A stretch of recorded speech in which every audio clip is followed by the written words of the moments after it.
전세 계약을 잘 하는 것도 중요하지만 사실은 중간 단계에서도 사기가 많이 일어나거든요. 빨리 대처했어도 보증금을 받을 수 있는 기회들이 있거든요. 전세 계약 잘했으니까 나는 이제 안 당하게, 이게 아니고 법을 사실은 만든 사람들보다 더 잘 알아서 그 법을 활용하고 있어요.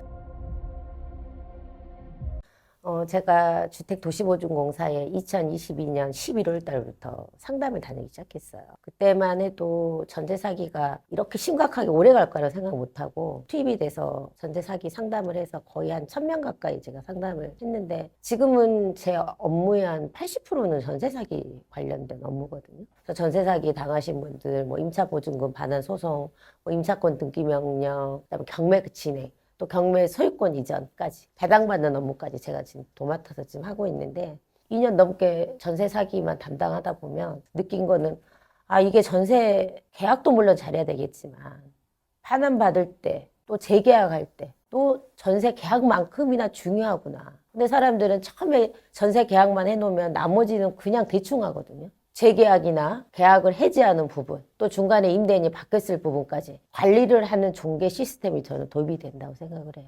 이게 여러 가지 너무나 디테일한 부분에서 사기들이 이루어지기 때문에 이것만 조심해라 이렇게 말씀드릴 수는 없어요. 제일 중요한 거는 중간 단계에서도 사기가 많이 일어나거든요. 안타까운 건 중간에 임대인이 바뀐 경우, 그때만 빨리 대처했어도 보증금을 받을 수 있는 기회들이 있거든요. 근데 그런 것들을 알지 못해서 중간에 놓쳤다든지 이런 것들 보면 좀 안타깝죠. 그래서 전세 계약 잘했으니까 나는 이제 안 당하게, 이게 아니고 계약 소유자가 바뀌어서 새로운 임대인하고 내가 계약을 하게 될 때 내가 종전의 임대인한테 보증금을 반환받아야 될지, 기존의 새로운 임대인한테 반환받는 게 유리한지 판단해야 돼요.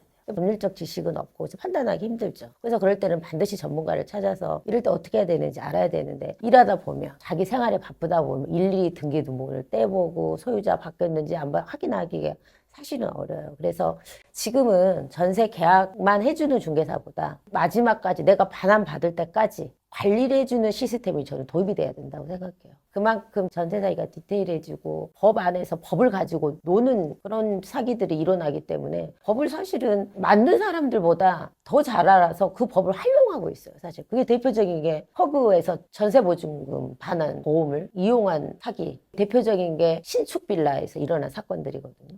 그분들이 중개사님들 어떻게 꼬셨냐면, 가담하는 중개사님을 어떻게 꼬셨냐면, 이분들 전세 허그에서 돈 받아가면 된다. 그래서 중개하실 때 이렇게 중개하시는 거에 부담 안 가셔도 된다. 이렇게 이야기를 해서 중개사님들이 사실은 많이 가담하게 됐어요. 그렇지만 피해자는 국민의 몫이죠. 그 보증금 반환의 보험금이 국민들 세금이거든요. 그래서 그런 보증보험 반환 제도를 이용해서 사실은 더 날개를 달라준 케이스죠. 도덕적 양심을 느끼지 않게. 이 사람들 길바닥에 나는 거 아니야. 보증보험에서 받아가. 그래서 아무 문제 없어. 이런 성립이 되다 보니까 더 대규모로, 더 많이, 그리고 중개사님들까지 끌어들일 때 명분이 생긴 거죠. 사실은 임차인들 입장에서 보면 생명부지의 임대인한테 돈을 빌려주는 거잖아요. 그러면 당연히 많은 걸 요구할 수밖에 없어요. 사실은 그분의 신용 상태가 어떤지, 나 말고 다른 곳에 과도한 대출이 있지는 않는지 이런 것들을 검증해야 되는데 사실적으로 검증하기 어렵죠. 그리고 지금 주택임대차보호법에는 계약하기 전에 임대인의 세금 미납 부분까지 고지하게 돼 있거든요. 사실 그것도 현실적으로 임대인한테 당당하게 말하는 중개사들 사실 좀 많이 없어요.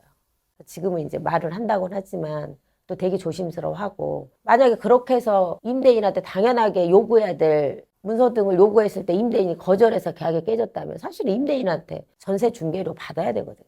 임대인의 과실로 계약이 깨졌기 때문에. 근데 그런 뒷받침은 사실은 전혀 안 되고 중개인들한테 사실은 의무만 강요하는 게 된 게 지금 현재 주택임대차법이거든요.